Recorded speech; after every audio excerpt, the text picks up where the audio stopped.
안녕하세요. 나시겜입니다. 2019년 4월 12일 수요일 매수매도 예약하러 오늘도 들어왔습니다. 지금 오늘 같은 경우는 제가 녹화를 하다가 갑자기 컴퓨터가 튕기는 바람에 두 번째 녹화를 하고 있습니다. 그러다 보니까 앞에 했던 얘기를 또다시 반복해야 되고 한 20분 정도 가량을 했었던 것 같은데 파일이 날라갔습니다. 그래서 간단하게 설명만 하고 마무리하도록 하겠습니다. 오늘은 코스피하고 코스닥 같은 경우는 오늘도 어쨌든 상승을 했습니다.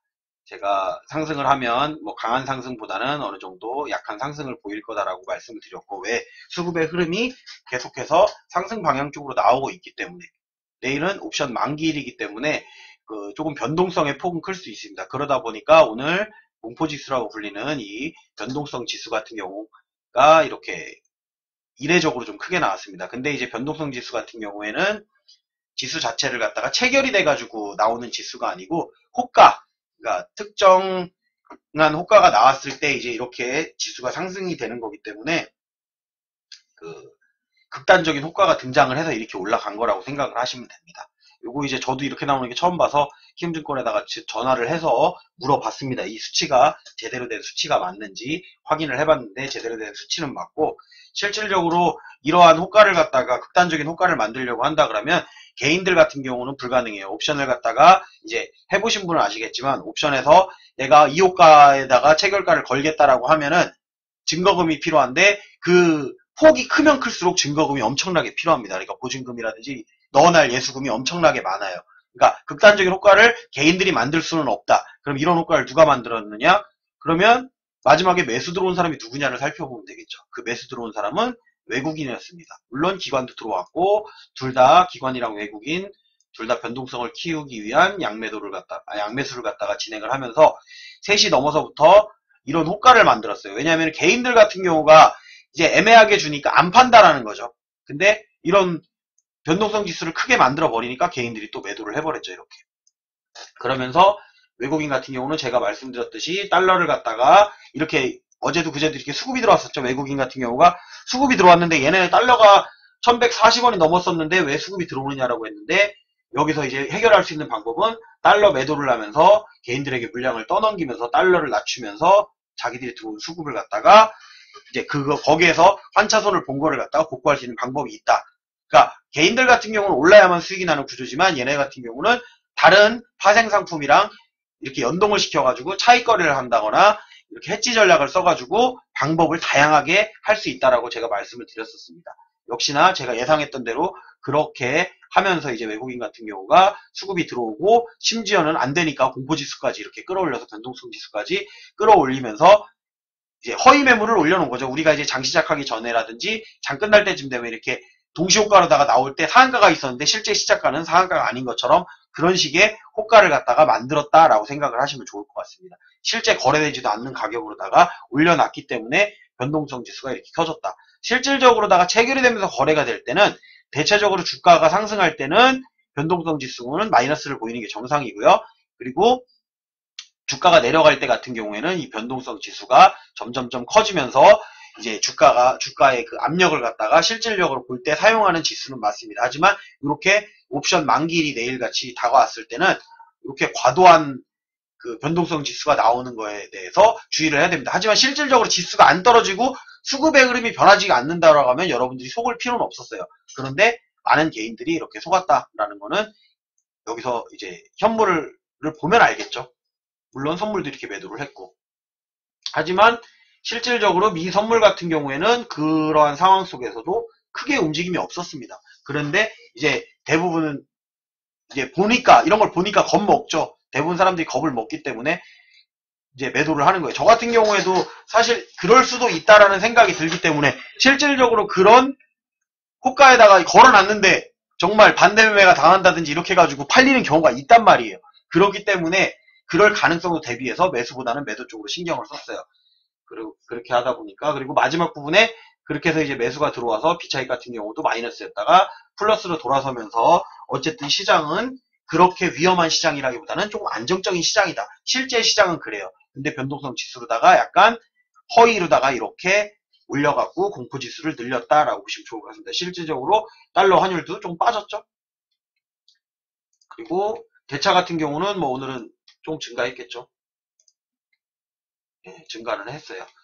왜냐하면은 주가를 많이 끌어올린 게 아니었기 때문에 주가가 조금 오르면서 대차를 갖다가 조금 더 늘리는 거는 어떻게 보면 당연한 일이다. 하지만 대차가 이렇게 계속해서 증가한다라고 하면 언젠간 오르면서 이렇게 증가하고 있으면 조만간 한 번쯤은 대차가 증가하면서 이렇게 오른다고 하면 공매도 물량이 나올 가능성이 점점점 많아지고 빠질 때 좀 더 큰 폭으로 빠질 수 있다라는 것을 생각을 하시면 됩니다. 하지만 실질적으로다가 대차 거래 잔고 같은 경우는 주가가 오름에도 생각보다 많이 올라가고 있진 않아요. 우리 같은 경우 주가가 최고점에 있을 때 여기 이제 80조까지 올라갔었고요.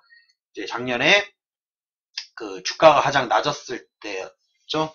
그러니까 작년 초에 됐을 때가 이제 가장 많이 올라갔을 때가 80조까지 올라갔을 때 거기서부터 이제 급락 나온 거고요.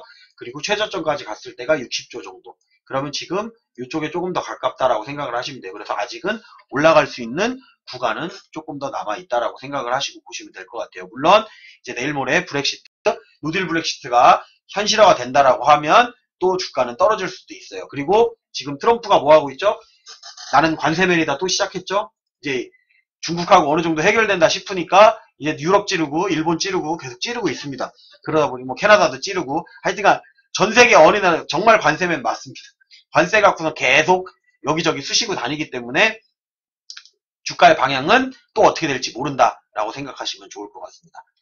어제 말씀드렸다시피 이 아래쪽 구간만 지켜준다라고 하면 올라갈 수 있다라고 말했는데 역시나 올라갔고요. 심지어는 224일선까지도 돌파를 했습니다. 이제 1년 평균치의 가격을 갖다가 돌파를 했기 때문에 주가는 상승 방향으로 갈 수 있는 가능성은 열려 있다. 물론 대외적인 악재가 발생하지 않는다라는, 수급이 갑자기 변하지 않는다라는 조건에. 근데 내일이 옵션이 마감이 하고 나면 그 다음에 또 어떻게 흔들지를 모르기 때문에 여기서 올라간다라고 하면 일단은 이 위의 저항대에서는 매도를 해주는 게 맞다라고 말씀을 드리는 겁니다. 그리고 코스닥 같은 경우도 살펴본다라고 하면 코스닥도 마찬가지죠. 코스닥 같은 경우도 코스피와 함께 224일선 을 돌파를 해서 이렇게 올라갔죠. 1년치의 평균 단가를 갖다가 돌파를 해서 올라갔기 때문에 위로 이 부분 뚫어주면 제가 좋다 그랬었는데 이제 뚫은 거잖아요. 이 부분을 뚫어줬기 때문에 이 위쪽에서 더 올라갈 수 있는 가능성이 있다. 하지만 내일이 옵션 만기일이라는 것 때문에 여기서 어떻게 흔들지를 몰라요. 위로 올렸다가 그날 다 뺄지 아니면 이제 동시효과를 맞춰야 되기 때문에 이제 옵션 가격을 맞춰야 하기 때문에 그 포인트에 맞춰서 이 위아래 가격을 갖다가 아래로 크게 내려갔다 크게 올라갈 수도 있기 때문에 여러분들은 이제 그거를 살피면서 대응을 하시면 좋을 거다. 그래서 조금 많이 올라가는 종목들 같은 경우는 아무래도 매도로 다 대응하시는 게 맞다라고 생각을 하시는 거고요. 그리고 견고한 부분, 저점에서 견고한 그 매물을 갖다가 받치고 있거나 아니면 이제 우량주 같은 경우에는 특별한 악재가 없는 한 뭐 크게 이상이 생길 것 같진 않다. 하지만 이제 지수를 움직이는데 가장 좋은 종목이 뭐냐면 그 중에도 시가총액이 높은 종목, 그러니까 삼성전자, 뭐 하이닉스 이런 종목 가지고 또 급등락을 만들 수가 있어요. 어느 쪽으로 만들지는 저도 예상이 불가능하니까. 수급의 흐름상으로만 봤을 때는 올리는 방향이 조금 더 가능성이 많습니다. 현재 상황으로서. 하지만 올려놓고 그 물량이랑 옵션이랑 방향성을 같이 해갖고 밑으로다가 빼버리면 또 동시효과에 쭉 빠져내릴 수도 있어요. 왜? 내일 모레면 또 이제 브렉시트 합의안이 어떻게 될지가 나오는데 그걸 갖다가 어느 정도 우리는 정보가 없지만 외국인이나 기관은 어느 정도 정보를 가지고 있어요. 어떻게 될 거다, 어떻게 된다더라. 우리는 몰라요. 기사가 나오지 않거나 뉴스가 나오지 않으면 모르지만 그들의 움직임을 보면 어느 정도 예측을 할 수 있다는 거죠. 그러다 보니까 우리가 외국인 기관의 수급을 따라가는 거고 그럴 수밖에 없다라고 보시면 되는 겁니다. 자, 오늘은 그리고 대차 설명 다 했죠.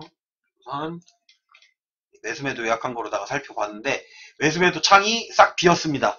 왜? 컴퓨터가 지금 녹화를 두 번째 하는 거라 그랬죠. 한 20분 녹화하고 또 녹화를 하고 있는데 다운이 되는 바람에 이게 다 날라갔습니다. 재접속을 하다 보니까. 하지만 이제 제가 그래서 칠판을 만들어 놓은 거죠. 다 적어 놨습니다. 추가 매수한 종목으로는 대한광통신 요거 거의 저점 부근에서 매수를 했죠. 제가 요거는 이제 말씀을 드려야 되겠네요. 안 적혀 있다 보니까. 매수매도 한 거를 말씀을 드린다고 하면 대한광통신 같은 경우는 종가가 4,365원인데 제가 이제 4,345원에 매수가 들어갔던 거죠. 저점 부근에서 두 찍 더 내려갔다 오긴 했는데 저점 부근에서 매수를 했던 거고, 오늘 유일하게 매수한 종목은 요거 하나였습니다. 그리고 전량 매도한 종목 유바이오로직스 같은 경우도 고점 매도했죠. 요거 같은 경우도 제가 매도한 가격이 오늘 고점이 7,650원인데 제가 7,490원 고점 부근에서 매도를 했어요. 여기가 VI 부근이었기 때문에 매도를 해서 이렇게 마감을 했고, 그리고 분할 매도한 종목으로는 유니셈 다 고점 매도했습니다. 그래도 주성 엔지니어링 고점 매도, 남선 알미늄 요거는 이제 나눠서 걸어놨었어요. 사실은 VI까지 걸릴 거라고 생각을 했었는데 그 아래 부분에서 1차 저항대에다 걸어놨었는데 1차 저항대 돌파하고선 조금 더 올라갔었죠. 그렇게 하고선 이제 고점은 안 올라갔지만 그래서 그러면 내일 팔아 라고 생각을 하고 놔뒀었는데 시간으로다가 이거 이제 또 상승을 했기 때문에 제 목표가가 올라갔습니다. 하지만 내일은 오늘이랑 매도 가격이 다릅니다. 오늘은 거기가 매도가였지만 내일 되면 또 다른 매도가를 잡아서 매도를 할 거라고 생각을 하시면 좋을 것 같고요. 진에어 같은 경우도 고점 매도, 아주캐피탈 같은 경우는 제가 이달의 종목, 지금은 하얀색 자막이 미정이라 그랬죠. 이번 달은 이달의 종목이 안 나왔어요. 이달의 종목은 제가 개인적으로 정하는 게 아니고 제 검색식을 만들어 놓은 거 있어요. 그걸 가지고선 매달 확인을 해서 나올 때. 근데 이제 월 초에 나와야 되는데 지금까지 안 나왔으면 아마 월 말까지는 안 나올 거라고 생각이 됩니다. 그러면 이제 이달의 종목은 이번 달에 없고 1월 달의 종목인 휠라코리아 같은 경우도 많이 올라서 40% 정도 수익 실현을 했었고요. 그리고 동아화성 같은 경우도 많이 올라서 비슷하게 실현했었고 3월달, 그러니까 1월달 종목이 휠라코리아였고 2월달 종목이 아주캐피탈이었고 3월달 종목이 동화성이었는데 다 먹고 나왔는데 아주캐피탈만 계속 가지고 있었던 거예요. 아주캐피탈만 2월달부터 시작을 해가지고 지금까지 가지고 있다. 지금 첫 매도를 한 겁니다.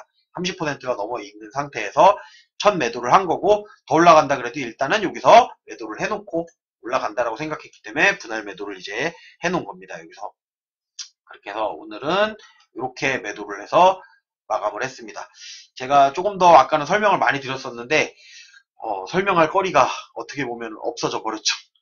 설명할 이제 옵션인 부분이라든지 변동성 지수에 대해서 차트도 보여드리고 이렇게 했어야 되는데 저도 두 번째 녹화를 하다 보니까 똑같은 얘기를 또 하는 게 좀 어렵더라고요. 그러다 보니까 여기서만 오늘은 여기까지만 하고 마무리하도록 하겠습니다. 유튜브로 시청하시는 분들은 좋아요, 구독, 알림 설정 해주시고 제가 장중에 있었던 일이나 뭐 이런 것들에 대해서는 점점 추가적으로 설명을 한다거나 이제 그렇게 해드리도록 하겠습니다. 그리고 여러분들이 저한테 이제 가장 많이 올려주시는 거는 댓글에 달리는 게 이제 검색식 관련된 댓글들을 좀 많이 달아주세요. 근데 제가 다 대응을 못 해주는 게 설명한 걸 보고 조금 공부를 해보셔야 돼요. 조금 공부를 해서 본인이 좀 습득을 한 상태에서 알려달라고 해야 되는데 했던 얘기를 또 하는 것 같고 또 하는 것 같고 이러다 보니까 전부 다 대응을 못 해드려요. 그리고 대부분 올리시는 분들이 그거 자기한테 필요한 것만 딱 물어보신다는 얘기죠. 그러다 보니까 그 부분에 대해서 답변을 혹시라도 못 해드린다고 하더라도 이제 저도 이것만 하는 게 아니기 때문에 이걸 갖다가 뭐 전업으로 하는 사람이 아니기 때문에 뭐 저는 유튜버라고 말하기도 좀 그래요. 유튜버도 아니고 그렇다고 해서 제가 아프리카 방송으로 수익을 막 내고 있는 그런 사람도 아니고 어떻게 보면 일지를 작성하는 개념으로다가 하는 거기 때문에 사실은 그 검색식에 관련해서 요청을 하신다고 하더라도 제가 검색식 같은 경우는 이제 주말에 시간을 내서 그렇게 만들어 드리는 거고 평일날 같은 경우는 이제 안 하고 있으니까 그 부분은 조금 양해를 해주시고선 질문 올릴 때는 조금 기다려 주시거나 아니면 내가 올린 질문이 제가 못 만들어 드리거나 이게 답변이 없을 수도 있는 부분은 조금 이해해 주셨으면 좋겠습니다. 어제 또 쓸데없는 얘기 했는데 여기서 마무리하도록 하겠습니다.